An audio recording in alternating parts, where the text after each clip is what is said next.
Olá, meu irmão, olá, minha irmã, a paz do Senhor Jesus. Aqui quem vos fala é o evangelista Márcio Gomes. Sou membro na Assembleia de Deus, Ministério Plenitude, no bairro Rio da Areia, cidade de Saquarema, interior do Rio de Janeiro. E o meu pastor presidente é o nosso querido pastor Erinaldo João dos Santos, na qual eu quero transmitir o abraço dele para você que está nos assistindo.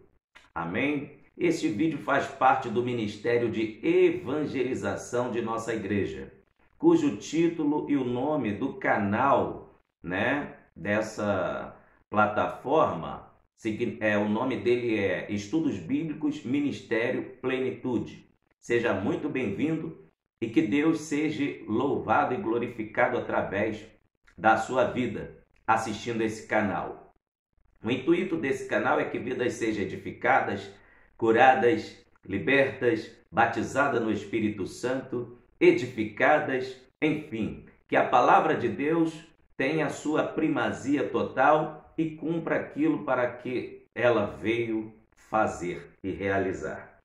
Eu quero trazer uma palavra do coração de Deus para os nossos corações, que está registrado no livro de Apocalipse, capítulo de número 3, do versículo 1 até o versículo de número 6.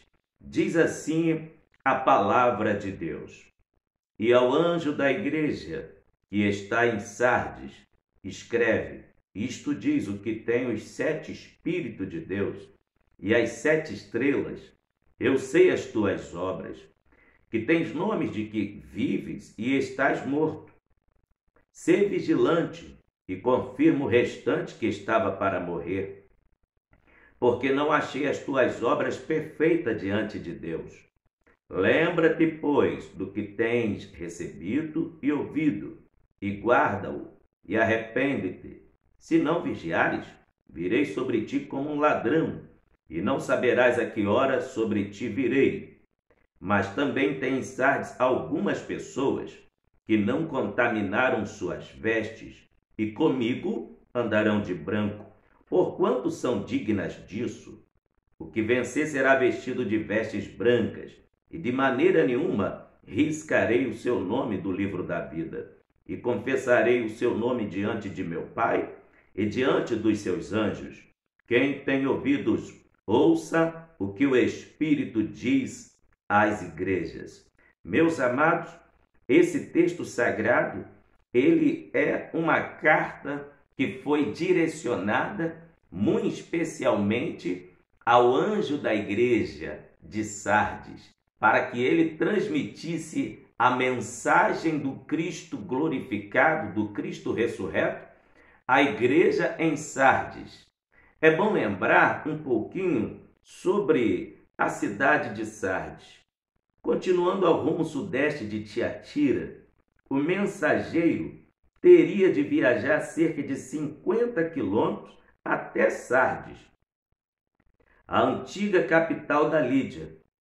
Sardes foi a antiga capital da Lídia. Ela era famosa pela sua fabricação de lã e afirmava ter sido a primeira cidade a descobrir a arte de tingir lã. Sardes havia alcançado seu ápice de prosperidade sobre o rico rei Creso.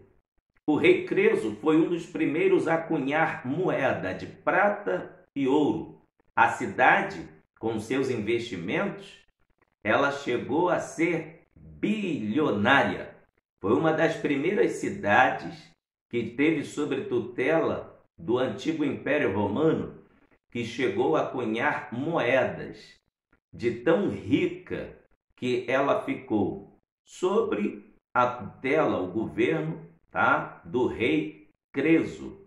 Se alguém quisesse brincar com outra pessoa na antiguidade, naquela região, e chamá-la a pessoa de rico, chegava até a dizer: você está como Creso, porque todos sabiam que o rei de Sardes era arquibilionário. Então, a cidade de Sardes ficou muito rica, até porque ela era considerada a cidade inexpugnável, ou seja, inacessível, porque, segundo, nos conta os doutores do Antigo Testamento e do Novo Testamento, muito especialmente os historiadores do Novo Testamento, a cidade de Sardes ficava aproximadamente entre uma altura de 450 a 500 metros de altitude do nível do mar. Essa cidade foi construída nas montanhas da Lídia. Então, quando esta cidade foi construída nas alturas, foi com o intuito dela não ser atingida pelas nações inimigas e pelos povos vizinhos que eram seus inimigos, para se tornar inacessível, inexpugnável, uma sensação de proteção. Então, a Bíblia vai nos dizer que Sardes era uma cidade, tá? Segundo a arqueologia, nos informa, a arqueologia do Novo Testamento, ela foi edificada num alto monte. E os moradores desta cidade tinham a sensação total de segurança. E aqui continua o comentário. Sardes havia alcançado seu ápice de prosperidade sob o comando do rico rei Creso. A era foi de 560 a.C. Conforme eu vos falei, ela tinha a sensação de inexpugnável, de inacessível, mas o rei Ciro, conquistou ela e ela permaneceu desconhecida durante o governo persa, no período romano. Houve então uma certa medida de restauração, mas um dos historiadores do Novo Testamento diz que, mesmo então, nenhuma cidade na Ásia apresentou um contraste mais deplorável entre o esplendor do passado e o declínio, inevitavelmente, inquietantemente a atual. Por esse motivo, o novo historiador nos conta que a cidade está com um sentido de morte por causa do declínio. Ele escreve que assim como as 7 cartas foram escritas, Sardes era uma cidade do passado, que não tinha futuro. Hoje existe uma pequena vila chamada Sardes. O principal culto em Sardes era para a depravada adoração de Cibele, ou Ártemis, que era uma das deusas adorada no sentido da fertilização e procriação. Era a deusa que tinha que ter muita luxúria, muita promiscuidade, muita baixeza no seu ritual de adoração. Era muita sujeira que envolvia, sujeira moral que eu digo. Então, na adoração a Ártemis, envolvia luxúria sexual e todo tipo de orgia. Sardes, apesar de ter ficado muito rica, era uma cidade portuária. Então, com isto, abria-se a porta de entrada comercial para várias nações. E sabemos que cada nação da antiguidade adorava um tipo de Deus, sendo que a maioria deles era conhecido como deuses da luxúria. Envolvia idolatria, prostituição, feitiçaria e assassinato de crianças, porque a maioria das nações antigas tinha que envolver o rito de oferecer uma vida de criança no altar para que os deuses ficassem satisfeitos. Mas aqui, segundo o contexto histórico, nos diz que seus habitantes tinham se destacado pela luxúria e libertinagem. Isso dificultou a manutenção dos padrões morais dos cristãos da igreja em Sardes.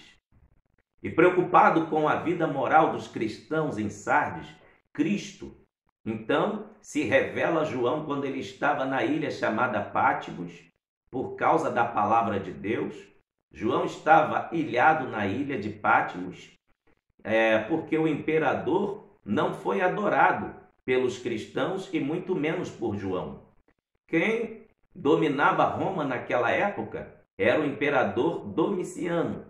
Exigiu adoração, mas foi-lhe negada. Então João foi tido por inimigo do governo romano. E só quem era considerado inimigo do governo romano era lançado na ilha de Patmos para esperar a morte. Lá esperava o imperador que João, o apóstolo, seria devorado por uma víbora venenosa ou até mesmo animais peçonhentos da ilha. Mas quando o imperador achava que era o fim para o apóstolo João, Cristo se revelou para João naquela ilha chamada Patmos, ilha do sofrimento. Ali tinha também a carvoaria, onde faziam os presos de escravos, produziam carvões para mandar para Roma. Então, meus queridos irmãos, a Bíblia diz que Cristo se revela para João na ilha chamada Patmos, e entre as 7 cartas da igreja está aqui a 5ª carta, que foi destinada para os cristãos em Sardes. Cristo inicia dizendo para a igreja em Sardes desta maneira: e ao anjo da igreja que está em Sardes, escreve: isto diz o que tem os 7 Espíritos de Deus e as 7 estrelas. A carta é destinada, primeiramente, ao pastor da igreja. Por quê? Segundo a Bíblia, nos aprova e nos mostra que os pastores, depois de Cristo, são autoridade máxima na igreja. Depois do Espírito Santo, os pastores são autoridades máxima celestial na igreja, porque são eles, os ministros de Deus, que falam por Deus para a igreja. Tanto é que o escritor aos Hebreus escreveu no capítulo 13, no versículo 17, desta maneira: obedecei a vossos pastores e sujeitai-vos a ele, porque velam por vossa alma, como aqueles que hão de dar conta delas, para que o façam com alegria e não gemendo, porque isso não vos será útil. Aqui está demonstrado a autoridade eclesiástica do pastor. São eles que velam pelas almas, vão dar conta das almas, das ovelhas que eles cuidam para o Senhor Jesus.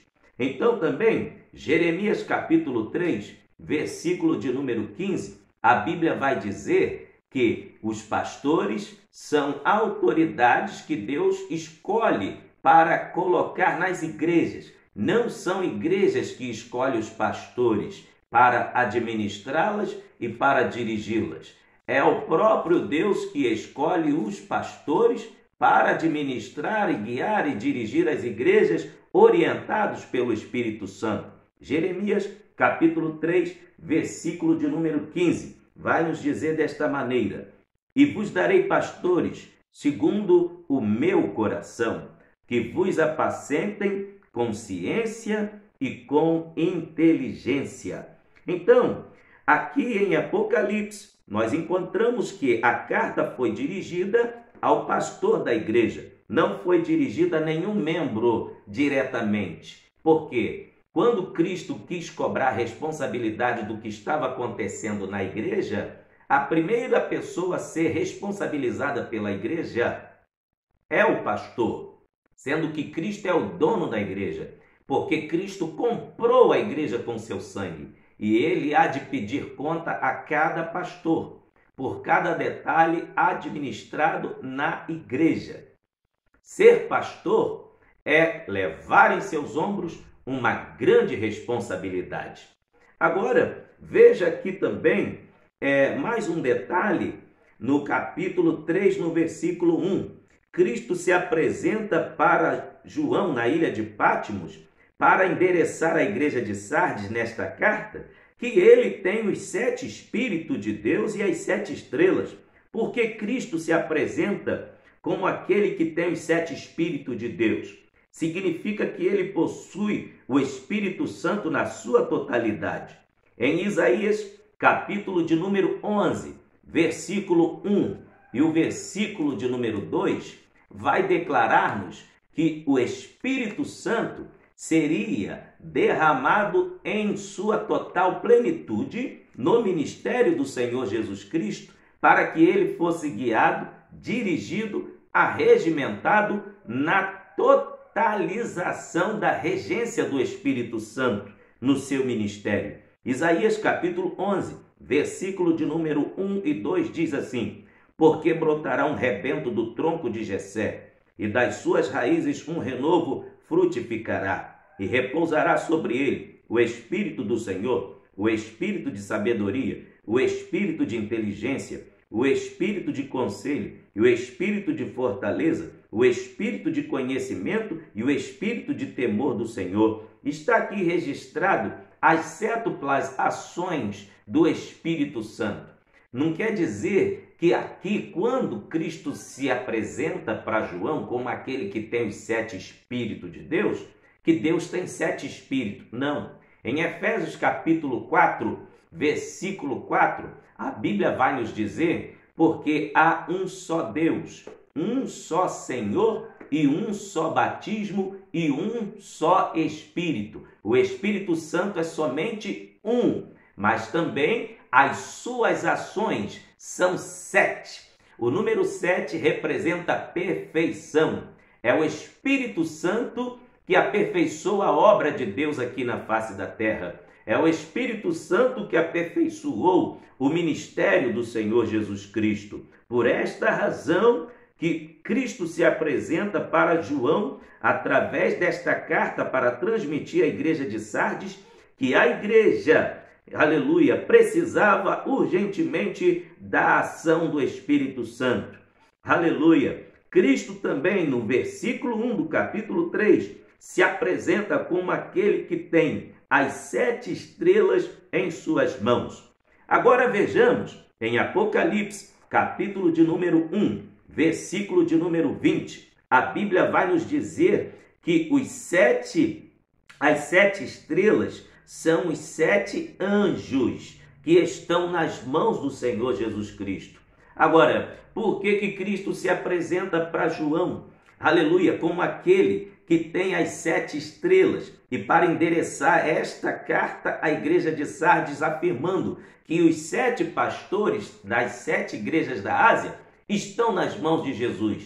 Primeiro, a finalidade de uma estrela é brilhar. Por que existem as estrelas? Para elas reluzirem o seu fulgor. A principal função de uma estrela é o seu brilho. E o pastor, por sua vez, da igreja de Sardes, estava apagado, estava morrendo, ele estava morto espiritualmente, não tinha mais brilho. Parecia que era uma estrela, mas estava apagada. Olha, fica aqui um conselho e fica aqui uma admoestação do Espírito de Deus através do Senhor Jesus Cristo nesta carta, que todos aqueles que fazem a obra de Deus, a Bíblia diz que os justos brilharão como astros. E também Paulo diz, aleluia, até mesmo na sua epístola e na sua carta, que os cristãos brilham como luzeiros. Aleluia! Aqui fica então o indicativo que só tem uma forma da igreja brilhar, só tem uma única forma do pastor emitir brilho, porque a estrela não tem brilho próprio, a igreja não tem brilho próprio. Se a igreja quiser brilhar, se o pastor quiser brilhar, tem que estar nas mãos de Jesus Cristo. Fora das mãos de Jesus Cristo não tem brilho. Sabe o que significa isto? A igreja só tem glória se ela estiver dominada nas mãos de Jesus Cristo. A igreja só tem batismo no Espírito Santo se ela estiver dominada nas mãos de Jesus Cristo. A igreja só tem curas divinas se ela estiver nas mãos de Jesus Cristo. A igreja só tem vida, virtude para ressuscitar mortos. A igreja só tem virtude para ganhar almas se ela estiver nas mãos de Jesus Cristo. Sem estar nas mãos de Jesus Cristo, o pastor de Sardes estava apagado, a igreja estava apagada. Que fique este exemplo para mim e para você neste momento. Queres brilhar? Brilhe nas mãos de Jesus Cristo. É o único lugar em que a igreja pode emitir o brilho. Glória a Deus, glória a Deus. Até porque Jesus disse: eu sou a luz do mundo. Quem vem a mim não andará em trevas. Agora veja mais um detalhe, o quarto detalhe que eu vejo no versículo 1. Cristo, pela pessoa bendita do Espírito Santo, descreveu a condição da igreja de Sardes. Tens nomes que vives, mas estás morta. Essa era a condição espiritual da igreja de Sardes, vivendo somente de aparência. Parece que era, mas não era. Olha que coisa terrível, aleluia, se vestiam como crente, mas não eram mais luzes, não brilhavam conforme tinham que brilhar, falavam como crentes, mas não tinha mais luz, não tinha glória, tinham perdido o fulgor, cantavam, tinha coral, a igreja tinha departamento, mas estava faltando brilho. Aleluia! Cantavam, mas não tinha brilho. Tinha pregadores na igreja. O pastor de Sardes até pregava. Tinha pregadores e obreiro na igreja de Sardes, mas não tinha brilho. Aleluia! Tinha culto, mas não tinha brilho. Era fúnebre o culto da igreja de Sardes, era trevas, era apagado, porque a estrela da igreja de Sardes estava apagada. Ó Deus de misericórdia! Cumpriam todos os protocolos, cumpriam todos os rituais religiosos, mas estavam mortos. Sabe por quê? Jesus diz na última parte do versículo 1, tens nomes de que vives, mas estás mortos. Que coisa terrível, ter aparência, mas está morto. E o quinto detalhe do versículo 1, que encontramos em Apocalipse capítulo 3, é que Cristo revela a situação da igreja. Olha o que ele diz na última parte do versículo 3. Eu sei as tuas obras. Sabe, um dos pecados da igreja de Sardes eram obras mortas. Cristo revela a situação da igreja. Obras mortas. Olha que coisa terrível. A igreja estava sendo esquadrinhada. A igreja estava sendo esmerilhada. Estava sendo peneirada, filtrada pelo Espírito Santo de Deus, na pessoa de Jesus Cristo. Aleluia! A Bíblia nos mostra o Espírito Santo esquadrinhando, sondando em 3 esferas, em dimensões diferentes. Vamos para a primeira. A primeira missão do Espírito Santo, como esquadrinhamento e também como aquele, aleluia, que sonda, está em 1 Coríntios, capítulo de número 2. A Bíblia vai nos dizer, no versículo 10 e 11, que o Espírito Santo, ele é tão poderoso que ele sonda até mesmo os pensamentos de Deus. Olha o que o apóstolo Paulo escreveu, 1 Coríntios, capítulo 2, versículo 10 e 11. Mas Deus nos lá revelou pelo seu Espírito, porque o Espírito penetra todas as coisas, ainda as profundezas de Deus. Porque qual dos homens sabe as coisas do homem, senão o Espírito do homem que nele está? Assim também ninguém sabe as coisas de Deus, senão o Espírito de Deus. Aqui está em primeiro lugar quem é que o Espírito Santo tem poder de esquadrinhar e de sondar. Ele sonda os pensamentos de Deus. Ele sonda a mente de Deus. O Espírito Santo, ele é profundo, ele é penetrante, ele sonda tudo, ele sonda todas as coisas. E agora, a Bíblia também vai nos mostrar que o Espírito Santo, Ele tem o poder esquadrinhador individual em cada pessoa. Olha o que vai nos revelar o Salmo 139, do verso 1 até o verso 12. Senhor, tu me sondas e me conheces. Tu conheces o meu assentar, meu levantar. De longe entendes o meu pensamento. Cercas o meu andar e o meu deitar, e conhece todos os meus caminhos, sem que haja uma palavra na minha língua. Eis que, ó Senhor, tudo conheces. Tu me cercas em volta e puseste sobre mim a tua mão. Tal ciência para mim maravilhosíssima, tão alta que não a posso atingir. Para onde me irei do teu espírito? Ou para onde fugirei da tua face? Se subir ao céu, tu aí estás. Se fizer no céu a minha cama, eis que tu ali estás também. Se tomar as asas da alva, se habitar nas extremidades do mar, até ali a tua mão me guiará, e a tua destra me susterá. Se disser de certo que as trevas me encobrirão, então a noite será luz à roda de mim. Nem ainda as trevas me escondem de ti, mas a noite resplandece como o dia. As trevas e a luz são para ti a mesma coisa, pois possuíste o meu interior. Entreteste-me no ventre da minha mãe.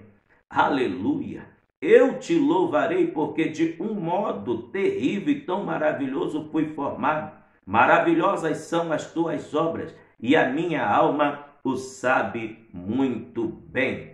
Glória seja dada ao nome do Senhor. Está aqui registrado a profundidade do Espírito Santo. Ele tem o poder de esquadrinhar a mente, os pensamentos e o interior de Deus, assim como também ele tem o poder de esquadrinhamento e de sondar o interior de cada indivíduo, de cada ser humano. E também, como todo-poderoso e como pleno poder que ele tem o poder de conhecer as condições de cada igreja nos 4 cantos da terra. Isso mesmo, em Apocalipse, para essas 7 cartas, o Espírito Santo, na pessoa de Jesus Cristo, revelou ao seu servo apóstolo João a condição exata de cada igreja. E essas 7 igrejas representam a totalidade da igreja na face da terra.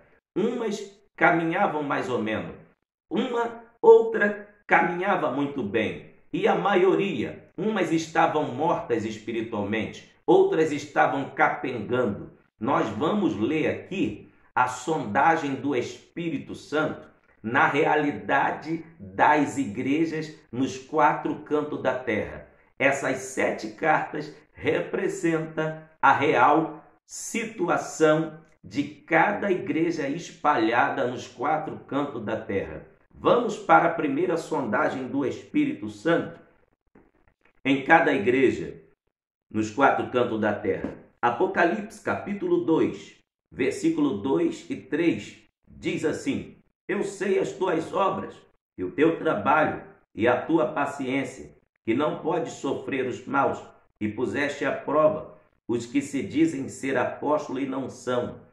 E tu os achastes mentirosos, e sofrestes, e tens paciência, e trabalhaste pelo meu nome, e não te cansastes. Olha, aqui está a primeira característica, a primeira sondagem de uma das igrejas, das 7, do conjunto das 7 cartas. Agora vamos para a segunda sondagem do Espírito Santo. Apocalipse capítulo 2, versículo 9. Eu sei as tuas obras, e tribulação, e pobreza, mas tu és rico, e a blasfêmia dos que se dizem judeus e não são, mas são sinagogas de Satanás.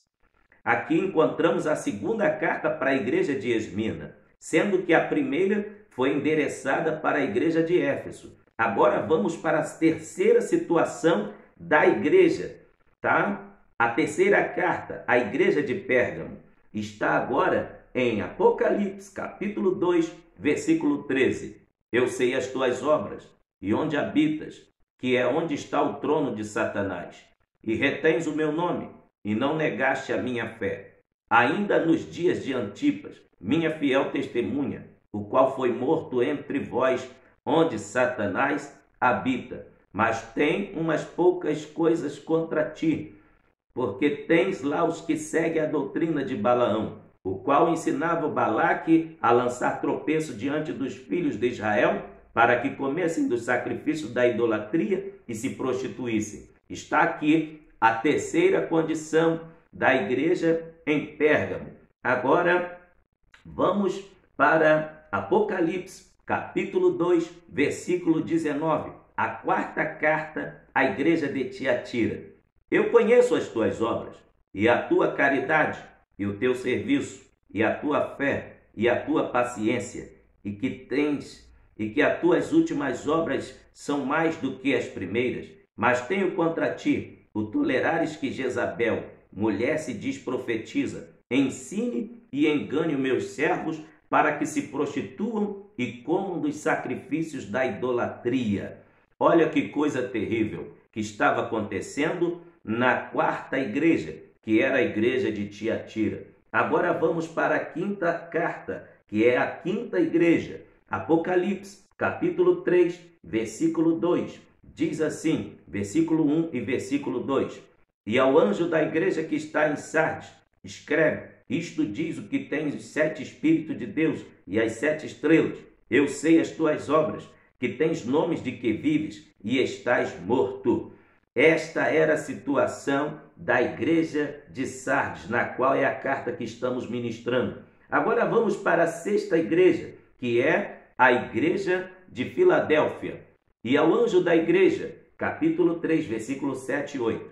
E ao anjo da igreja que está em Filadélfia, escreve, isto diz o que é santo, o que é verdadeiro, o que tem a chave de Davi, o que abre e ninguém fecha, e fecha e ninguém abre. Eu sei as tuas obras, eis que diante de ti pus uma porta aberta, e ninguém a pode fechar. Tendo pouca força, guardaste a minha palavra, e não negaste o meu nome. Eis que eu farei aos da sinagoga de Satanás, aos que se dizem judeus e não são, mas mentem, eis que eu farei que venham e adorem prostrados a teus pés e saibam que eu te amo. Aleluia! Olha que coisa gloriosa! Ele conhece a situação de cada igreja. Agora veja a última carta para a sétima igreja. Apocalipse, capítulo 3, versículos 14 e 15. Ao anjo da igreja que está em Laodiceia escreve, isto diz o Amém, a testemunha fiel e verdadeira, o princípio da criação de Deus. Eu sei as tuas obras, que nem és frio nem quente, tomara que foras frio ou quente. Assim porque és morno, não és frio nem quente, vomitar-te-ei da minha boca. Como dizes, rico sou, estou enriquecido, de nada tenho falta, e não sabes que és um desgraçado, miserável, pobre, cego e nu. Esta era a consequência de vida e a condição da igreja de Laodiceia. Agora eu quero dizer um detalhe aqui. Se o Espírito Santo, ele é tão poderoso, ele é capaz de sondar a mente de Deus, ele é capaz de sondar cada indivíduo e ele é capaz de sondar a situação de cada igreja, eu quero dizer algo aqui tomado na unção do Espírito Santo. Será que ao Espírito de Deus está te sondando nesta hora, do alto da tua cabeça até a planta dos teus pés?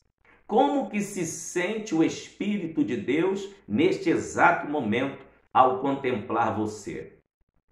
No teu pensar, no teu olhar, no teu agir, no teu caminhar, no teu cultuar, na tua vida de devoção a Deus? Será que o Espírito Santo está satisfeito ou ele está encontrando algo que está causando desaprovação da sua parte para com ele? Fica aqui esta pergunta e esta incógnita. O Espírito Santo possa falar e continuar falando nos nossos corações. Glória seja dada ao nome do Senhor Jesus. Agora, vamos para o versículo 2. Cristo, como dono da igreja e como médico dos médicos, começa a lavrar e redigir o atestado de óbito da igreja de Sardes. E neste atestado, ele coloca a causa da morte da igreja. Olha só que coisa terrível, como estava a situação da igreja de Sardes. Olha que a primeira coisa que um médico verifica, eu trabalhei em área de saúde, trabalhei no Hospital Regional da Cibarga, em Rio Bonito, na cidade do interior do Rio de Janeiro, quase 10 anos. Trabalhei na recepção, eu também digitava os laudos médicos à noite, trabalhei na segurança do hospital, depois que eu fui promovido para trabalhar na recepção e trabalhando também digitando laudos médicos à noite. Então, preste atenção, uma das coisas que eu cansei de ver, quando o médico vai atestar o óbito de alguém, a primeira coisa que ele faz é ver se a pupila dos olhos do paciente estão dilatadas. Ele levanta as pálpebras dos olhos e se a pupila estiver dilatada, é sinal de que a pessoa perdeu a visão completamente. Na igreja de Sardes, aqueles que tinham o nome de que estavam vivos não passavam de um defunto bem arrumado nas funerárias, como as funerárias famosas dos ricos. Eles não tinham mais visão espiritual, perderam completamente. Assim, tem pessoas que estão dentro da casa de Deus. Eles acham que estão vivos, mas não contemplam mais as maravilhas de Deus à sua volta. Eles estão cegos, precisam de alguém para guiá-los. Não conseguem caminhar sozinhos.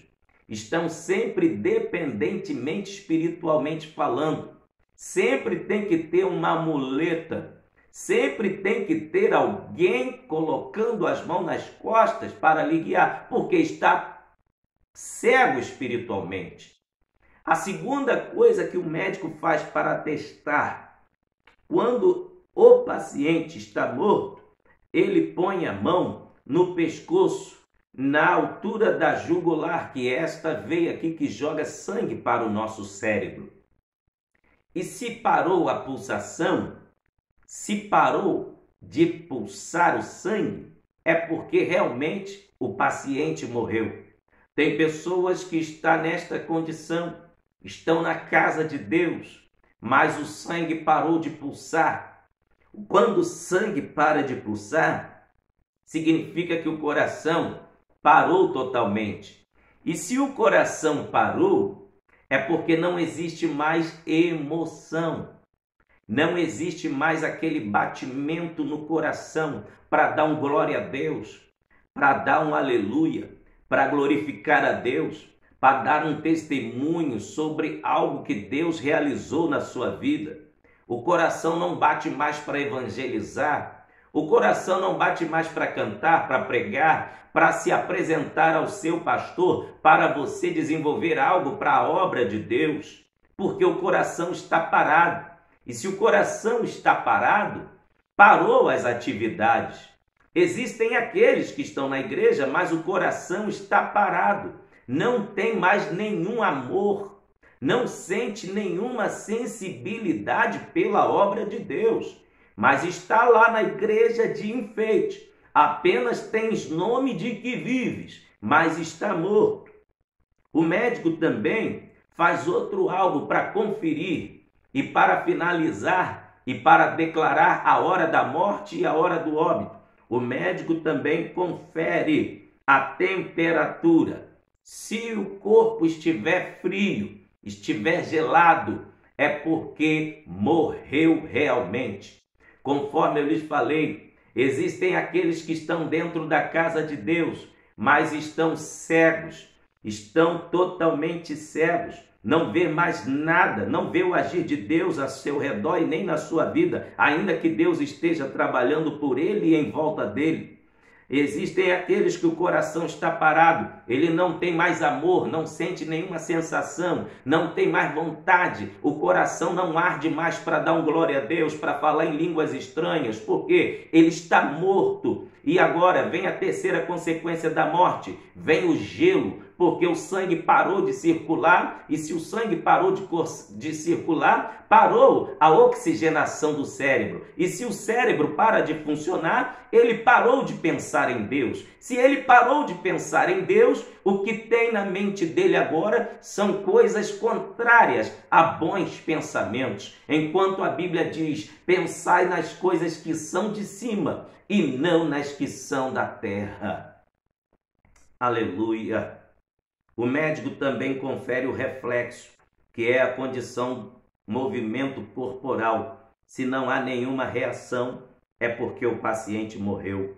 Preste atenção, morto não ouve, morto não fala, morto não anda, morto não abraça, morto não perdoa, morto não glorifica, morto não abre a boca para expressar a glória e as belezas de Deus.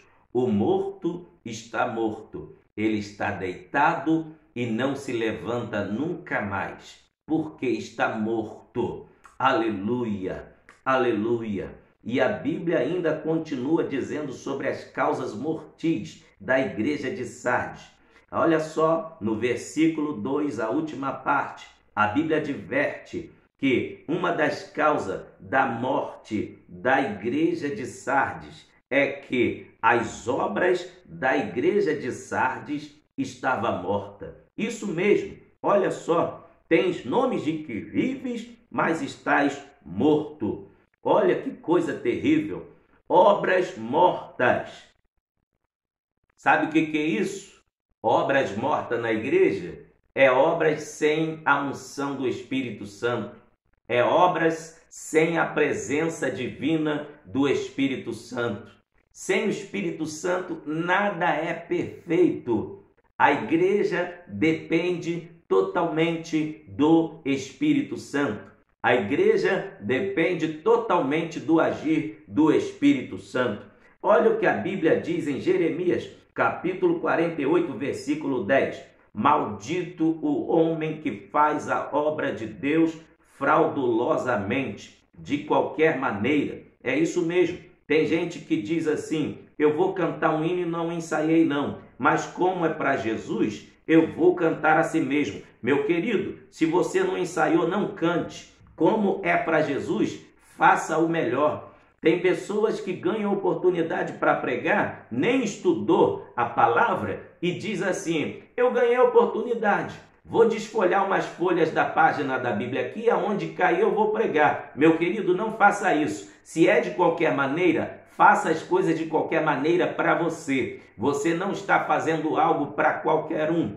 Aquele que adoramos, aquele que cultuamos, é o Rei dos Reis e Senhor dos Senhores. Ele merece toda a honra, toda a glória, todo louvor e toda majestade para todo sempre. Você que está me assistindo ministrar esta palavra neste momento, se quiser pode dar glória a Deus. Você que é batizado no Espírito Santo, pode falar em línguas, porque a Deus toda a honra, toda a glória, toda a majestade e todo louvor. O apóstolo Paulo também faz uma admoestação para os cristãos da igreja de Roma, que também esta admoestação serve para todos nós.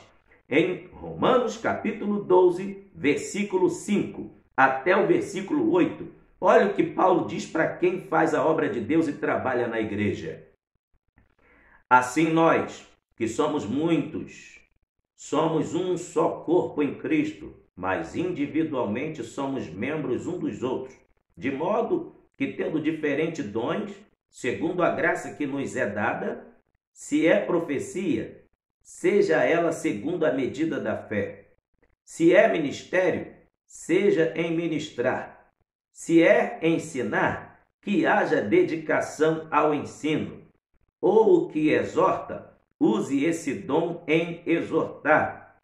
O que reparte, faça-o com liberalidade, o que preside com cuidado, o que exercita misericórdia com alegria. Até o apóstolo Paulo ensina aqui como os cristãos em Roma deveriam se comportar.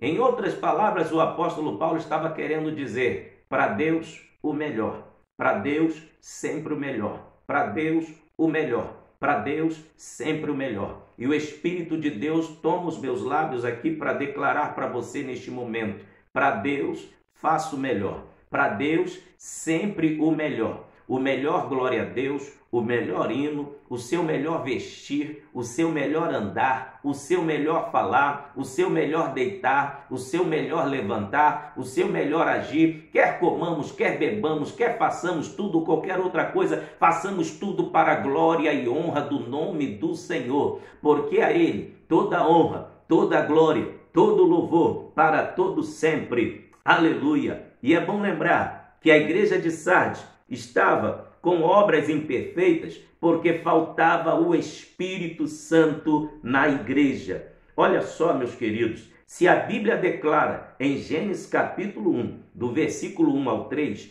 que para o mundo ser feito com perfeição, precisou da presença do Espírito Santo, por que a igreja de Sardes estava fazendo a obra de Deus sem a presença do Espírito Santo? É claro que ela ia fazer, mas ia sair imperfeita. Não caia na doideira de fazer algo para Deus sem a unção do Espírito Santo. Vai sair incompleto, vai sair imperfeito. Sabe por quê? Até na criação do mundo teve o toque especial das mãos do Espírito Santo. Olha o que a Bíblia diz em Gênesis, capítulo 1, versículo 1 ao 3. No princípio criou Deus os céus e a terra era sem forma e vazia, e havia trevas sobre a face do abismo, e o Espírito de Deus se movia sobre a face das águas. E disse Deus: haja luz, e houve luz. Preste atenção, encontramos aqui a Trindade reunida para a criação do universo e de tudo que existe. A Bíblia diz: no princípio criou Deus, ou seja, Deus existe antes de tudo e de qualquer coisa que viesse a existir. Tudo que existe, existe por causa de Deus. Aleluia! Criou Deus os céus e a terra. Mas para Deus agir, Deus continuar fazendo a sua obra, aleluia, a Bíblia diz no versículo 2 que havia trevas sobre a face do abismo e o Espírito de Deus pairava sobre a face das águas. Por quê? É o Espírito Santo que harmoniza tudo. Estava tudo um caos, mas o Espírito Santo veio harmonizando. Enquanto Deus dava ordem para a existência no seu haja, tudo foi acontecendo e o Espírito foi pairando e aperfeiçoando. E para que as trevas desaparecessem, Deus chamou a existência da luz antes de fazer o sol, porque o sol só foi feito por Deus com a sua palavra dirigida, falando haja, no terceiro dia. Aqui estamos falando do primeiro dia. E que luz é essa aqui então, que não era o sol que deu perfeição a todas as coisas? Foi a presença do Senhor Jesus. Ele mesmo se declara no Evangelho de João: eu sou a luz do mundo. Quem vier a mim não andará em trevas. Jesus, Deus e o Espírito Santo estavam presentes na criação do universo, na criação dos anjos, na criação do arcanjo, na criação dos querubins, na criação dos serafins, na criação de tudo que existe no céu dos céus, os céus, as águas, aleluia, a terra, os animais, tudo que existe foi criado pelo conselho trino da Trindade. Então, sem a presença do Espírito Santo, nada sai perfeito. Porque as obras da igreja de Sardes estavam imperfeitas, porque faltava a unção do Espírito Santo. Quer a perfeição de Deus nas suas obras? Chame o Espírito Santo como colaborador e professor do seu ministério, da sua vida, e você vai ver a diferença acontecer. Aleluia! A Bíblia diz que foi o Espírito Santo quem colaborou no nascimento do Senhor Jesus Cristo. Isso mesmo, o anjo Gabriel, no capítulo 1 de Lucas, a Bíblia vai dizer que foi o anjo Gabriel a uma cidade chamada Nazaré, a uma virgem que estava desposada, ou seja, não era casada ainda, porém estava noiva. A partir do versículo 26 do capítulo 1 de Lucas, você vai ver que o anjo chega na casa de Maria e diz: salve agraciada, o Senhor é contigo. Você foi achada por Deus com graça para gerar o Filho de Deus. Em teu ventre conceberás e darás à luz a um filho. Maria fica agora apavorada, porque ela ainda não era casada, ela era virgem, não tinha tido relações sexuais ainda com seu noivo, porque não tinha chegado o dia da cerimônia de casamento, ela não morava junto com seu noivo, era casada no papel, mas tinha que aguardar o protocolo da religiosidade do casamento, que era o dia da cerimônia, para depois consumir o ato do casamento. Maria então se preocupa e diz: como que isso vai acontecer se eu ainda não sou casada? No versículo 35 do capítulo 1, o anjo Gabriel diz a Maria: descerá sobre ti a virtude do Espírito Santo, e este ente que de ti há de nascer será chamado Filho do Altíssimo. Jesus não será produzido por um fruto de relacionamento sexual de um homem com a mulher. Não, ele foi produzido por obra e graça do Espírito Santo. Por que o ministério de Jesus foi perfeito? Porque ele foi concebido no ventre de Maria por obra e graça do Espírito Santo. E por que as obras da igreja de Sardes eram imperfeitas? Porque nada que a igreja estava fazendo tinha o toque do Espírito Santo. Só o homem que aparecia. Era o homem que falava, era o homem que cantava, era o homem que ministrava, era o povo que aparecia no culto, mas o Espírito Santo estava desaparecido do culto, o Espírito Santo estava ausente do culto. Aleluia! Não dá para ter uma vida de cristão com ausência do Espírito Santo. A pessoa vai se tornar um defunto ambulante, porque um corpo só tem vida depois que ele recebe o Espírito. Igreja sem o Espírito Santo não passa de um defunto ambulante. Não queira viver sem a presença gloriosa do Espírito Santo na sua vida. Convide o Espírito de Deus para te dar vida. Convide o Espírito de Deus para gerar graça. Convide o Espírito de Deus para te usar. Convide o Espírito de Deus para ornamentar seu ministério. Convide o Espírito de Deus para ornamentar a tua igreja. Convide o Espírito de Deus para batizar os crentes com o Espírito Santo. Convide o Espírito de Deus para curar, para levantar, para fazer a diferença na sua cidade, na tua casa, na tua rua, no teu ministério e na tua vida. Porque sem ele não tem como, aleluia, ter perfeição. E outro fato que a Bíblia nos mostra foi o Espírito Santo que inaugurou a igreja, porque sem o Espírito Santo a igreja não teria virtude, não teria vida, paralítico não seria curado, como em Atos 3, sem o Espírito Santo mortos não ressuscitariam, como o apóstolo Paulo orou, e Deus ressuscitou através das mãos do apóstolo Paulo, e entre outros milagres que estão registrados em Atos dos Apóstolos, e esse poder também foi outorgado para nós. Veja Atos capítulo 2, do versículo 1 em diante, diz: cumprindo-se o dia de Pentecostes, estavam todos reunidos no mesmo lugar. De repente veio do céu um som, como de um vento veemente e impetuoso, e encheu toda a casa em que estavam assentados. E foram vistas por eles línguas repartidas como que de fogo, as quais pousaram sobre cada um deles. E todos foram cheios do Espírito Santo, e começaram a falar em outras línguas, conforme o Espírito Santo lhes concedia que falassem. O Espírito Santo inaugurou a igreja em Jerusalém. Foi depois da descida do Espírito Santo sobre a igreja que ela teve vida para iniciar o seu ministério. Por que teve batismo com o Espírito Santo?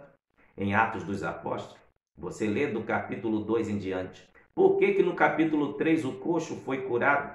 Por que no capítulo 5 quem tentou mentir para o homem de Deus morreu? Porque ninguém engana quem está cheio do Espírito Santo. Por que em Atos capítulo 12 a Bíblia vai dizer que Deus envia um anjo lá dentro da prisão para responder a oração da igreja que orava? Aleluia, aleluia. E também, entre outros episódios, o anjo entra no capítulo 12 de Atos, lá na prisão, e liberta Pedro, porque a igreja estava orando. Eu quero dizer que é o Espírito Santo que é o combustível principal da igreja. Sem ele, nada feito. Sem ele, não há perfeição. E também a Bíblia diz, mais um exemplo aqui, para que nós venhamos depender totalmente do Espírito Santo. Olha o que a Bíblia diz em Romanos, capítulo 8, versículo 11. Foi o Espírito Santo quem ressuscitou Jesus dentre os mortos. A nossa vitória consiste em que o Espírito Santo ressuscitou a Jesus dos mortos. Olha o que diz Romanos 8:11. E se o Espírito daquele que dos mortos ressuscitou a Jesus habita em vós, aquele que dos mortos ressuscitou a Cristo também vivificará o vosso corpo mortal pelo seu Espírito que em vós habita. Aleluia, aleluia. Quer ter vida? Dependa do Espírito Santo. Quer brilhar? Dependa do Espírito Santo. Aleluia.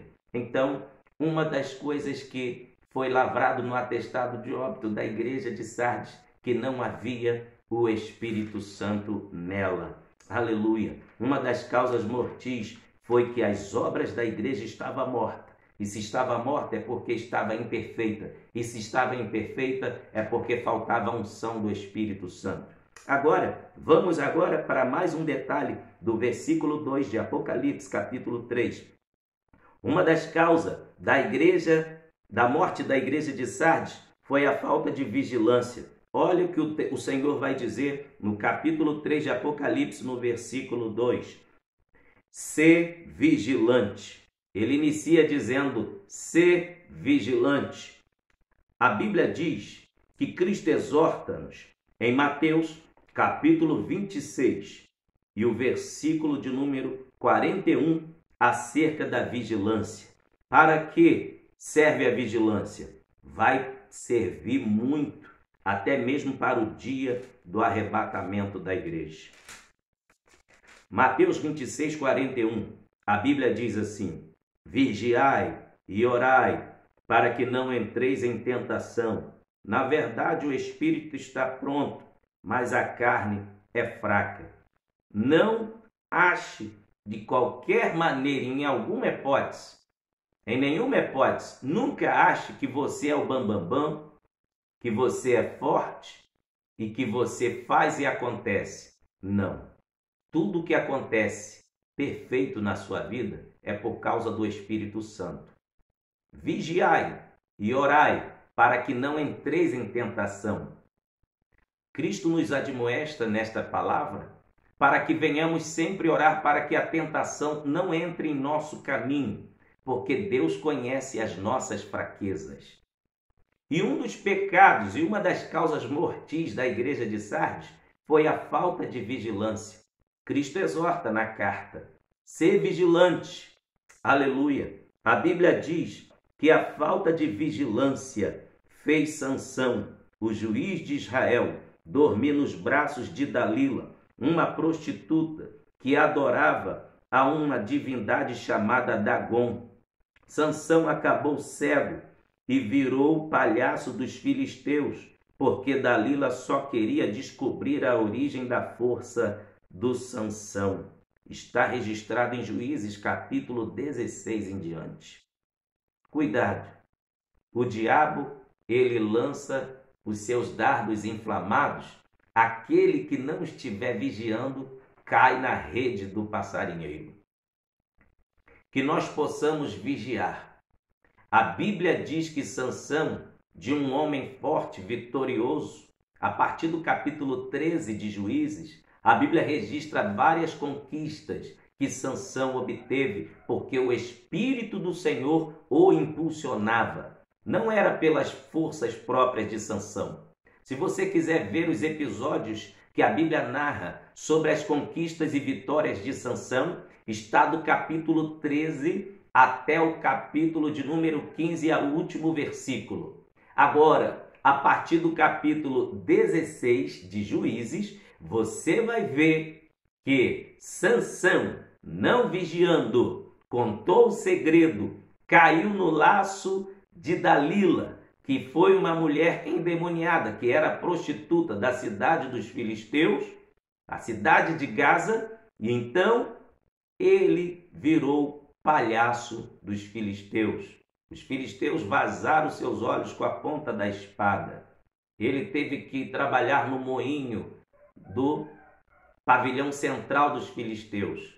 Ele ficava no moinho com os cavalos. Foi feito de palhaço. Virou burro dos filisteus, porque desobedeceu a palavra de Deus. Fica essa admoestação para mim e para você, que tenhamos vigilância. A Bíblia diz também que por falta de vigilância, Davi, em 2 Samuel, capítulo 11, do versículo 1 ao 2, era para os reis saírem para a guerra, era tempo de batalha, porém Davi ficou em casa, ficou ocioso, alimentando o senso de preguiça. Ele não foi para a guerra, mas mandou os seus soldados irem para a batalha. É o tipo de pessoas que diz: faz o que eu mando, mas não faz o que eu faço. Foi desta forma que Davi agiu. E sabe o que aconteceu? Quando Davi estava andando à tarde pela sacada do palácio, ele de longe avistou uma mulher que estava se banhando no quintal de sua casa. Quem sabe era uma piscina que existia no quintal da casa daquela mulher, que se chamava Betseba. Davi admirou a beleza do corpo daquela mulher. E através daquele olhar cobiçoso de Davi, ele se esqueceu de que era servo de Deus. Ele era rei, podia se casar com qualquer mulher que quisesse, menos a que era casada. Mas ele desejou aquela mulher mesmo sendo casada. Davi então manda uma comitiva real ir na casa daquela mulher e diz que o rei estava ali convidando para ir à sala real, e ali Davi comete um adultério e Deus não se agradou. A partir daquele instante, a espada de Deus entrou na casa e na família de Davi, e Davi sofreu sérias consequências porque não vigiou. E aqui o Senhor admoesta no capítulo 3 para a igreja de Sardes: ser vigilante. E esta admoestação fica para mim e para você, que venhamos vigiar. Aleluia! Que nós possamos vigiar. Olha só, a falta de compromisso com Deus de alguns na igreja de Sardes contaminou a outros, de tal modo que foi necessário fazer uma verificação no restante que ainda estava vivo, porém quase mortos. Olha o que a Bíblia vai dizer aqui no capítulo 3, versículo 2. Ser vigilante e confirma o restante que estava para morrer. Sabe por quê? Tinham pessoas na igreja e estavam com a sensação de que estavam vivos, mas estavam agonizando, pois já estavam desmaiados, quase faltando oxigenação no cérebro, já estavam chegando a óbito. Por isso que Cristo falou, pois existiam 3 tipos de crente na igreja de Sardes: os que estavam vivos, os mortos e os que estavam para morrer. No capítulo 3 de Apocalipse, versículo 1, Cristo fala: tens nomes de que vives, mas estás morto. Mas aqui, no versículo de número 2, a Bíblia diz: confirma os restantes que estão para morrer. Tá? Agora, veja no capítulo 3, o versículo 4, a terceira classe de cristãos na igreja de Sardes. Existia um remanescente que recebeu uma promessa. Eles estavam vivos e com saúde espiritual, ao ponto de Cristo dizer: mas tens em Sardes algumas pessoas que não contaminaram as suas vestes. Cristo declara que em Sardes ainda existia um remanescente. Eu quero crer que enquanto eu estou ministrando esta palavra, você que está me assistindo ainda está vivo na presença de Deus e com saúde espiritual. Que Deus seja glorificado. Aleluia. Sabe qual foi a causa daqueles que Cristo mandou confirmar se ainda estavam vivos? Existe um famoso ditado que dizem: me diga com quem tu andas e eu direi quem tu és. E isso se tornou uma realidade.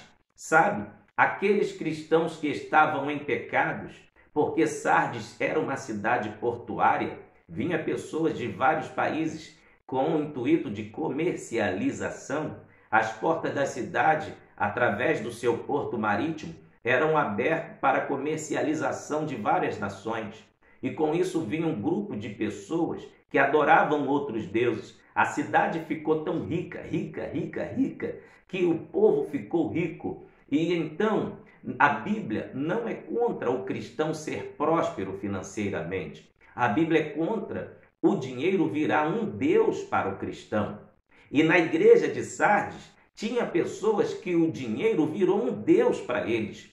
E quando o dinheiro vira um Deus para os cristãos, sabe o que acontece? Entra a luxúria, entra a prostituição, entra até mesmo a mentira, o engano. Quantos que estão na casa de Deus, mas porque o dinheiro é senhor deles, eles passam a viver uma vida de mentira, passam a alimentar um adultério, passam a alimentar uma traição conjugal, e em nome do dízimo dele, que ele considera alto, enquanto que para Deus isso aí nem incomoda, nem intimida a Deus a quantia de dízimo. O que importa para Deus é a fidelidade, porque no céu só vai entrar fiel. A Bíblia diz: ser fiel até a morte e dar-te-ei a coroa da vida. Então Deus, sendo dono do ouro e da prata, ele não vai se deixar intimidar, até mesmo ficar admirado com a quantia de dízimo de crente. Tanto faz para ele você dar 1 milhão, 1 bilhão de dízimo, ele vai continuar sendo dono do ouro e da prata. Isso nunca vai impressionar ele. O que ele olha é o nosso interior. O que ele olha é a nossa adoração e o nosso espírito, como está diante dele. Aleluia! Então, a Bíblia diz que aqueles que estavam quase mortos é porque estavam andando com pessoas em pecados e pegou todos os seus costumes. Olha o que a Bíblia vai dizer através do apóstolo Paulo em 2 Coríntios, capítulo de número 6, versículo 14 até o 18. Não vos prendais a um jugo desigual com os infiéis. Porque que sociedade tem a justiça com a injustiça? E que comunhão tem a luz com as trevas? E que concórdia há entre Cristo e Belial? Ou que parte tem o fiel com o infiel? E que consenso tem o templo de Deus com os ídolos? Porque vós sois o templo do Deus vivente. Como Deus disse: neles habitarei, e entre eles andarei, e eu serei o seu Deus, e eles serão meu povo. Pelo que saí do meio deles, apartai-vos, diz o Senhor, e não toqueis nada imundo, e eu vos receberei. E eu serei para vós pai, e vos serei para mim filho e filhas, diz o Senhor Todo-Poderoso. Então, a consequência da morte daqueles cristãos foi que eles estavam andando com pessoas contaminadas pelo pecado. Das duas, uma. Quem é santo começa a andar com o impuro, ou você vai emitir virtude de Deus de você para ele, ou se você estiver fraco, a impureza de quem está andando com você vai te contaminar. É por isso que o apóstolo Paulo faz essa admoestação e dá esse conselho. Olha só o versículo 17 do capítulo 6 de 2 Coríntios. Pelo que saí do meio deles. Não adianta fazer pacto com idólatra. Não faça pacto com adúltero. Não faça pacto com mentiroso. Não faça pacto com quem não ama o Espírito Santo. Não faça pacto com quem dá as costas para a palavra de Deus. Não faça pacto com aquele que não tem compromisso com a obra de Deus, porque você vai acabar morrendo espiritualmente. Tenha pacto com quem ama a palavra de Deus.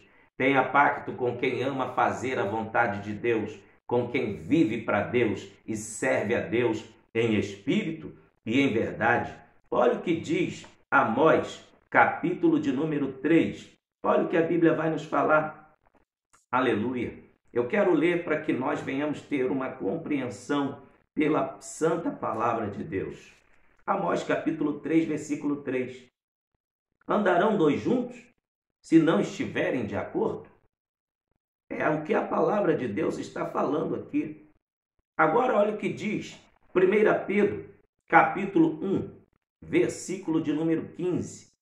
Olha a demonstração do apóstolo Pedro para a igreja. 1 Pedro, capítulo 1, versículo 15. Mas como é santo aquele que vos chamou, sede santo, vós também, em toda a vossa maneira de viver. Então, o padrão da Igreja de Cristo é santidade. O padrão de vida da igreja, santidade. O padrão de vida para quem quer ir morar no céu, santidade. Aleluia. Glória a Deus. Santidade. Apocalipse capítulo 22, a Bíblia diz: quem é limpo, limpe-se mais ainda. Quem é justo, faça justiça ainda. E quem é santo, seja santificado ainda. Quem é sujo, suje-se mais ainda. Então, qual é a escolha que você vai fazer neste momento? Quer se santificar? Se santifique mais ainda. Porque aquele que se santifica é um forte e verdadeiro candidato a morar nos céus. Aleluia! Estamos caminhando para o final desta palavra e eu quero aqui também dizer e destacar mais uma das causas mortis da igreja de Sardes. Foi a perda de memória. Olha o que a Bíblia diz no capítulo 3 e o versículo 3. Lembra-te, pois, do que tens recebido e ouvido. A Bíblia aqui declara que tinha crente na igreja de Sardes que ouvia a palavra, mas não guardava. Então, que coisa terrível! Por que acontecia isso? É porque, na realidade, esses tipos de crente iam até para a igreja. O físico estava lá, mas a mente e o espírito, o coração, estava nas coisas de fora da igreja. Fica essa demonstração para nós neste momento, que nós possamos servir ao Senhor com o nosso corpo, nossa alma, nossa mente e nosso espírito, conforme está registrado no Salmo 103. Bendiz, ó minha alma, ao Senhor, e tudo que há em mim, bendiga o seu santo nome. Aleluia! Tudo em nós, nossa voz, nossa boca, nosso pensamento, nosso falar, nosso andar, nosso agir, tudo tem que servir a Deus, tudo tem que adorar a Deus. Aleluia! Então, a palavra lembra-te na igreja de Sardes é porque existia um grupo de pessoas que ouviam a palavra de Deus e não a guardavam. Olha o que a Bíblia diz em Hebreus, capítulo de número 3, versículo de número 2. Olha o que a Bíblia vai falar. Sendo fiel ao que o constituiu, como também o foi Moisés, em toda a sua casa. Aleluia. Glória a Deus. Glória a Deus. Agora vamos para Hebreus, capítulo 3, capítulo 13, versículo... Não, é isso mesmo, capítulo 3, versículo 2. Acabamos de ler. Agora, o efeito real da palavra de Deus na vida de um servo fiel é o temor. na realidade, não é Hebreus, é Abacuque, capítulo 3, versículo 2. Abacuque, capítulo 3, versículo 2. Diz a Bíblia que Abacuque ora em forma de cântico desta maneira: ouvi a tua palavra e temi. Ó Senhor, aviva a tua obra, e no meio dos anos a notifica. Abacuque, quando ele ouve a palavra de Deus ser ministrada, entra o temor no seu coração. Quando a igreja de Sardes ouvia a palavra e não guardava, é porque ela tinha perdido o temor. Quando se perde o temor, você ouve uma ótima pregação, você ouve uma ótima saudação, mas nada te contagia. Por quê? Quando se perde o temor, se perde a unção de Deus. E na igreja de Sardes tinha falta de temor de Deus. A Bíblia diz que o efeito real da palavra de Deus na vida de um servo fiel é o temor e obediência. A palavra de Deus tem o poder criador. Olha o que diz a Bíblia no livro de Salmos, capítulo de número 33.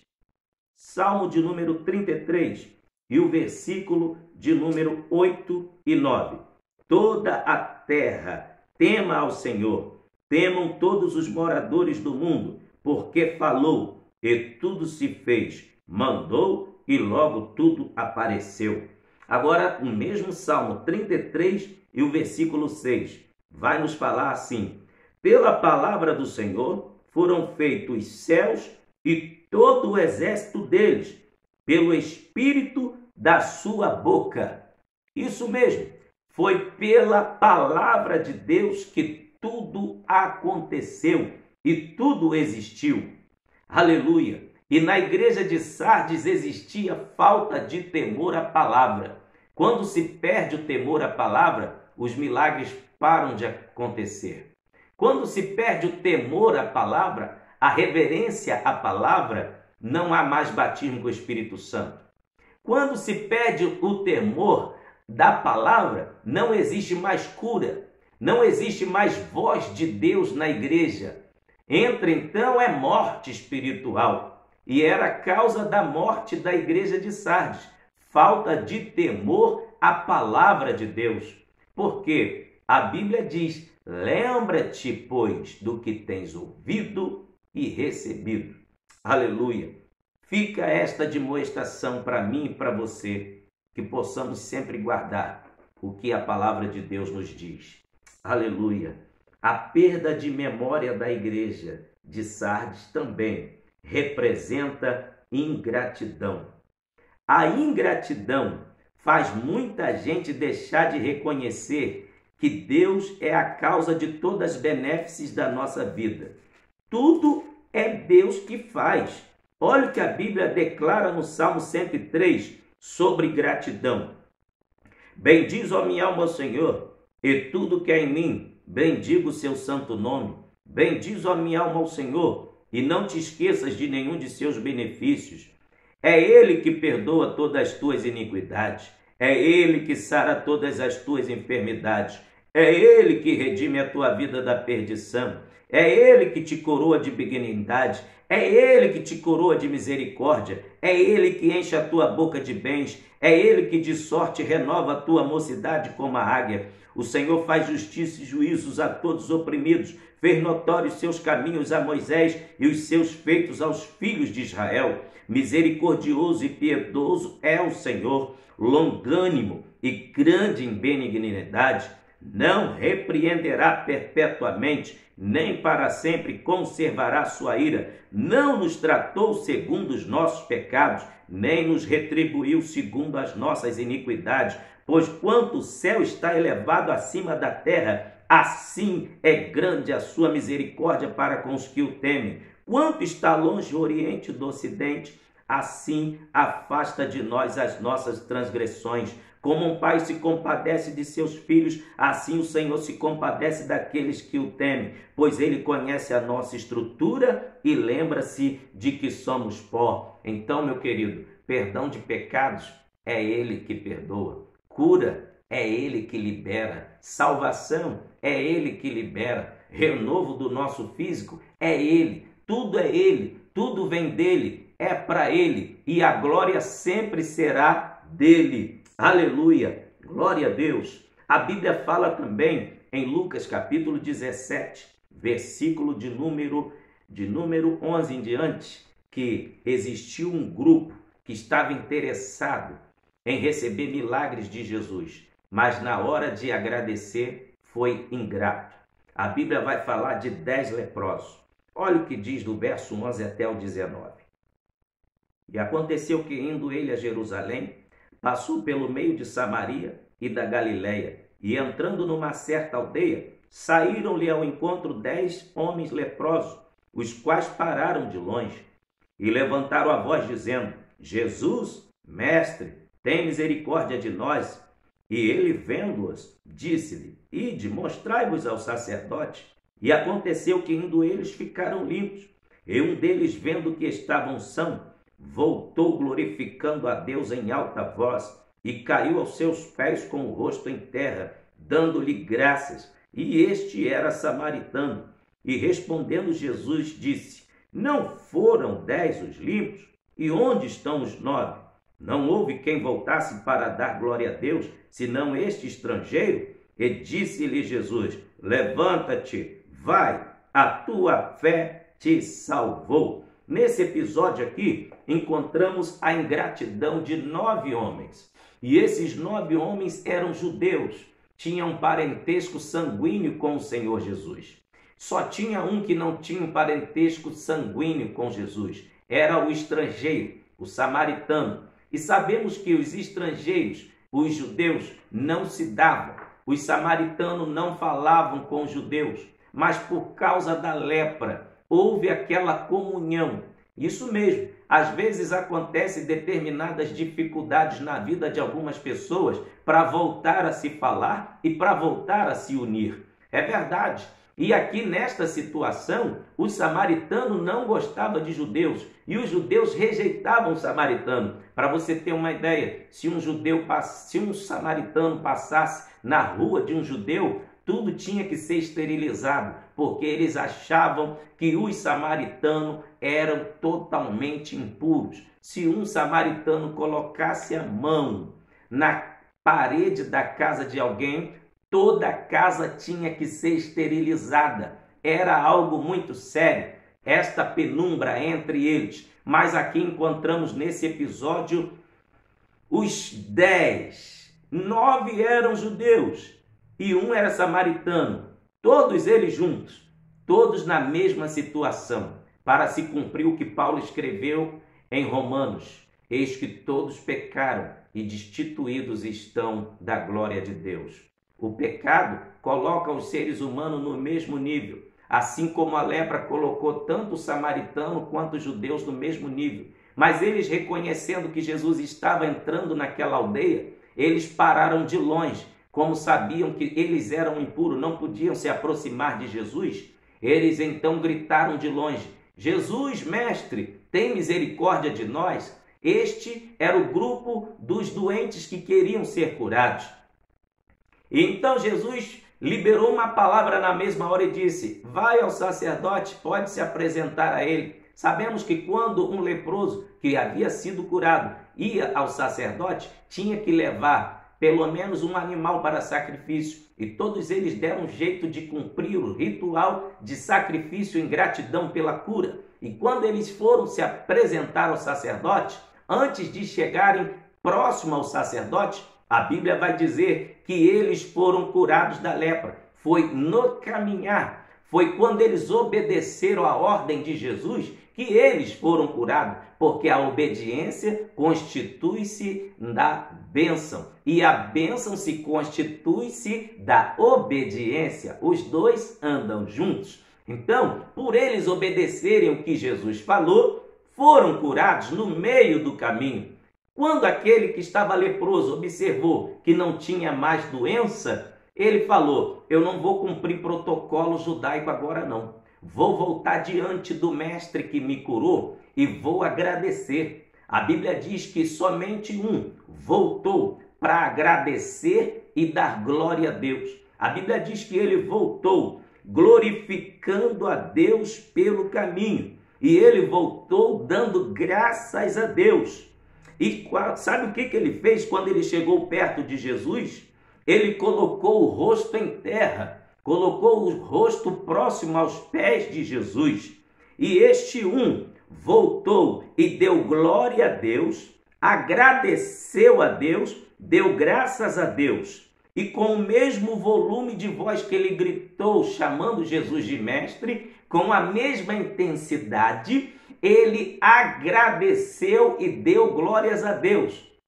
Mas agora vamos falar dos 9. Os 9 representam a ingratidão. Sabe por quê? Os 9 representam os crentes da igreja de Sardes, que ouviam a palavra, mas não guardavam. Tinham falta de memória. Falta de memória significa ingratidão, não lembrar das benesses que foram feitas pela sua vida. Isso mesmo, os crentes de Sardes não se lembravam dos benefícios, só lembrava na hora de pedir.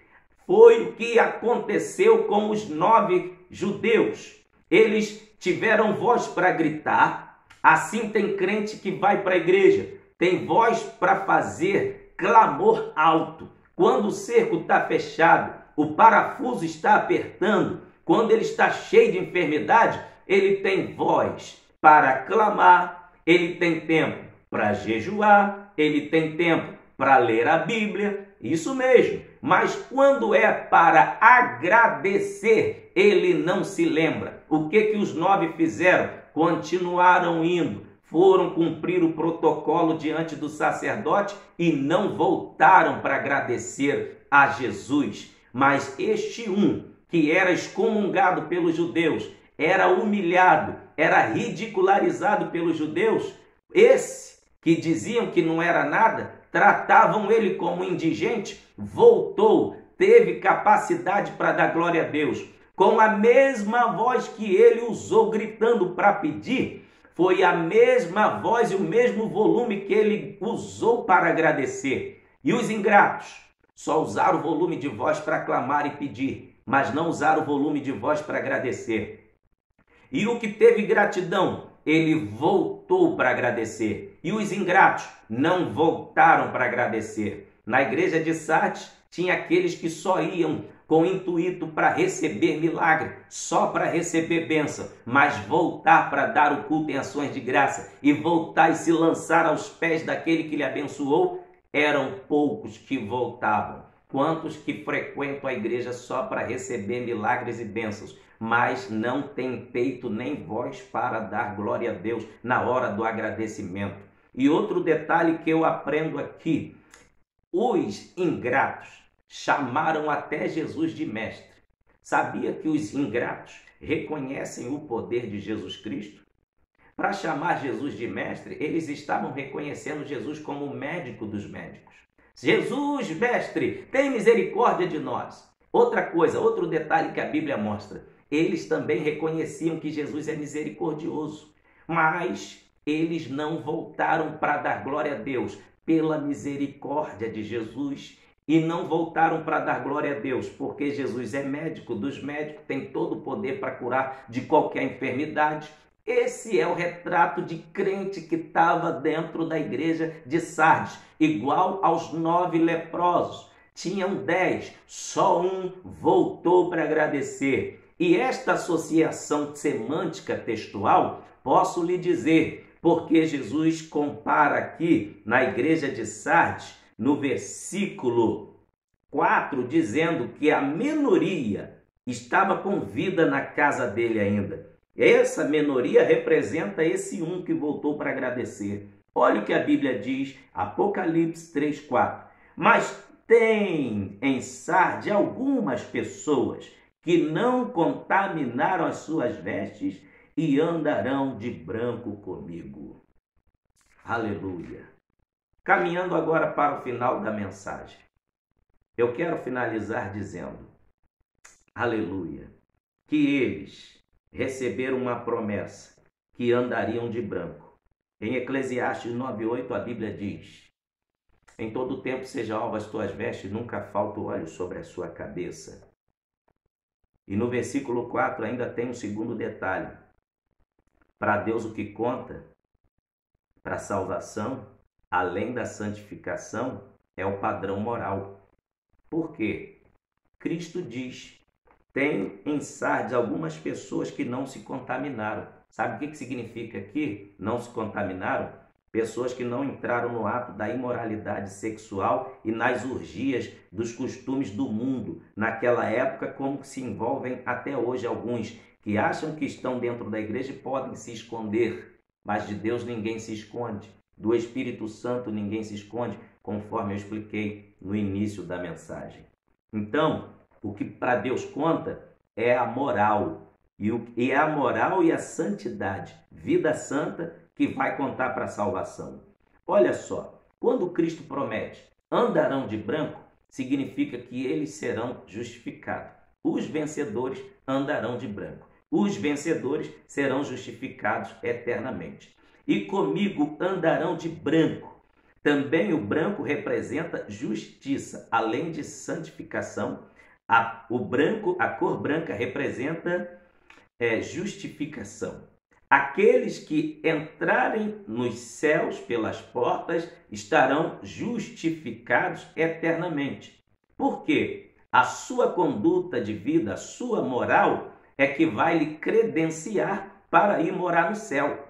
Porque para Deus o que conta, além de santidade para realizar a sua obra, é uma vida de caráter ilibado. É uma vida de moral consagrada também diante de Deus, diante dos homens, diante da igreja e toda a sociedade.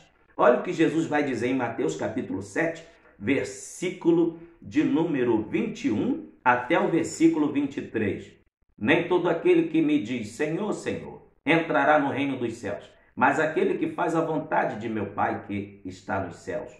Muitos me dirão naquele dia, Senhor, Senhor, não profetizamos nós em teu nome? Em teu nome não expulsamos demônio? Em teu nome não fizemos muitas maravilhas? E então lhes direi abertamente, nunca vos conheci, apartai-vos de mim, vós que praticais a iniquidade. Então, lendo a palavra de Deus, é uma breve semântica aqui, quem é que não vai entrar no céu? Quem pratica a iniquidade. Quem é que Deus não conhece? Aqueles que expulsam demônio e vivem uma vida de pecado. Quem é que Deus não conhece? Aqueles que profetizam, mas vivem pecado oculto dentro da igreja.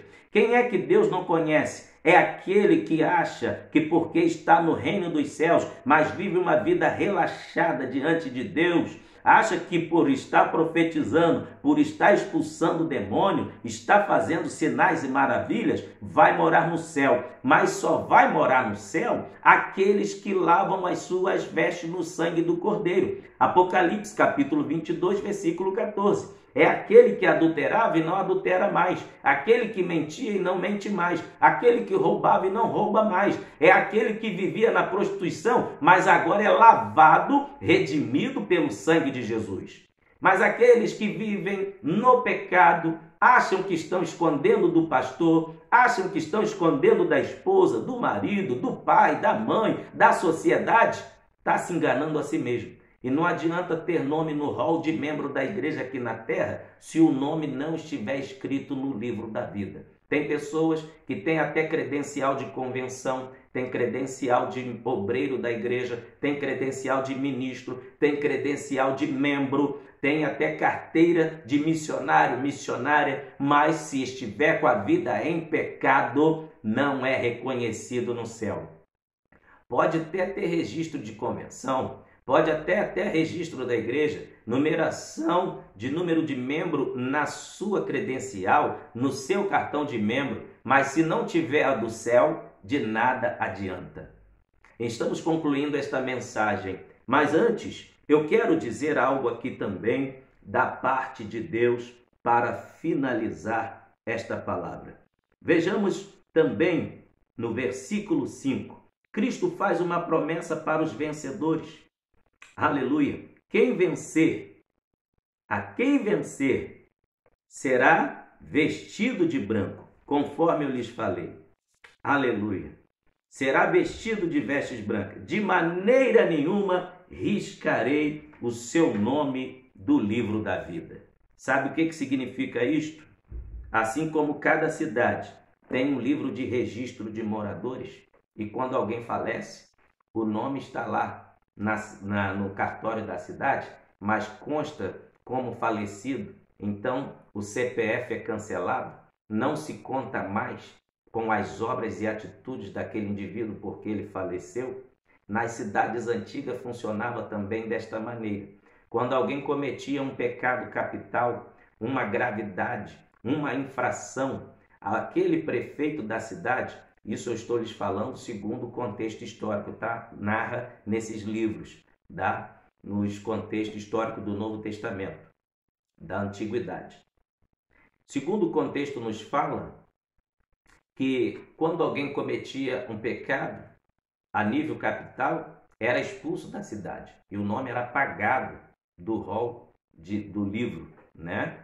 Daquela cidade, e aquela pessoa era expulsa daquela região. E no céu não é diferente. O padrão para estarmos nos céus é santidade. O padrão para sermos aceitos nos céus é viver em santidade. E a Bíblia vai dizer, para fechar esta palavra, que Cristo vai apresentar, aleluia, os salvos lá nos céus. Olha o que diz o verso 5. O que vencer será vestido de vestes brancas, de maneira nenhuma riscarei o seu nome do livro da vida, e confessarei o seu nome diante de meu Pai e diante dos seus anjos. Nós seremos reconhecidos pelos anjos de Deus, lá nos céus. Nós seremos reconhecidos. Olha o que a Bíblia diz em Efésios, capítulo de número 2. Efésios, capítulo de número 2, versículo 18 e 19. Porque por ele ambos temos acesso ao Pai em um mesmo Espírito, assim que já não sois estrangeiros, nem forasteiros, mas concidadãos dos santos e da família de Deus. Todo aquele que foi salvo vai ser reconhecido nos céus pelos anjos e por todo o clima celestial. Glória a Deus. E Jesus confirma isto em Mateus, capítulo de número 10. Olha só, Mateus, capítulo 10, versículo 32 e o versículo de número 33. Diz assim: portanto, qualquer que me confessar diante dos homens, eu confessarei diante de meu Pai, que está nos céus. Mas qualquer que me negar diante dos homens, eu negarei diante de meu Pai, que está nos céus. Esta é a promessa de Cristo. Agora, a Bíblia vai falar em 2 Timóteo, capítulo 2, versículo 12 e 13, desta maneira: se sofrermos também com ele, reinaremos. Se o negarmos, também ele nos negará. Se formos infiéis, ele permanece fiel. Não pode negar-se a si mesmo. Que Deus em Cristo nos abençoe. E o final da carta termina com Cristo mandando o seu servo, pastor da igreja, dizer: quem tem ouvidos, ouça o que o Espírito diz às igrejas. Quando ele citava essa frase, ele citava bem alto, sabe por quê?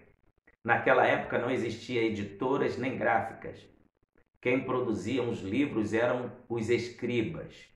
E para se adquirir um livro, não era qualquer pessoa.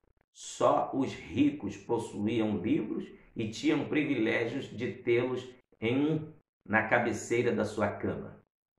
E também é bom lembrar que os templos, as igrejas, os cristãos não tinham Bíblia. Não possuía, porque era muito caro. Cada templo tinha a sua própria Bíblia, tinha uma Bíblia para o seu pastor, para o seu mestre ensinar. Tanto é que na sinagoga era aberta aos sábados. Por que o povo ia às sinagogas aos sábados para ouvir a palavra? Porque ninguém tinha Bíblia. Então, quem quisesse ouvir a palavra de Deus e ser ministrado pela palavra de Deus, tinha que ir às sinagogas aos sábados para sentar e ouvir. É por isso que existe essa promessa em Apocalipse, Bem-aventurados que leem e os que ouvem e os que guardam esta palavra, porque nem todo mundo tinha acesso à Bíblia Sagrada. Mas hoje, pela misericórdia de Deus, nós temos acesso à palavra de Deus, temos acesso à Bíblia Sagrada, a bons livros de pesquisa teológica, para podermos aplicarmos uma boa palavra para quem nos ouve. Eu finalizo esta palavra finalizando que quem tem ouvidos, ouça o que o Espírito diz à igreja e que Deus possa falar poderosamente em nossos corações. E que fique essa demonstração, que tipo de crente o Espírito Santo está vendo em mim? Que tipo de cristão o Espírito Santo está vendo em você? Quem é você na sua casa? Quem é você na igreja? Quem é você no seu trabalho? Quem é você longe de tudo e de todos? Só Deus te vendo. Fica esta pergunta. E será que o Espírito Santo te esquadrinhando, te sondando neste momento, o que ele vai ver em mim, em você, para que possa ser aperfeiçoado? Que possamos dar lugar ao Espírito Santo para que ele sempre tenha primazia total de nos purificar e de nos manter santo para o arrebatamento da igreja, que muito em breve vai acontecer. E que Deus em Cristo nos abençoe. Obrigado por nos ter assistido até agora e até a próxima mensagem, querendo Deus. Amém? E o número do nosso WhatsApp para convite para pregações na sua igreja, se assim você quiser, é DDD 21 97272 4894. Repetindo, telefone para convite e o WhatsApp, se você quiser dar testemunho de alguma cura do que Deus fez na sua vida e convite para pregar na sua igreja, DDD 21, telefone 97272 4894. Deus abençoe, até a próxima mensagem, querendo Deus. Um grande abraço.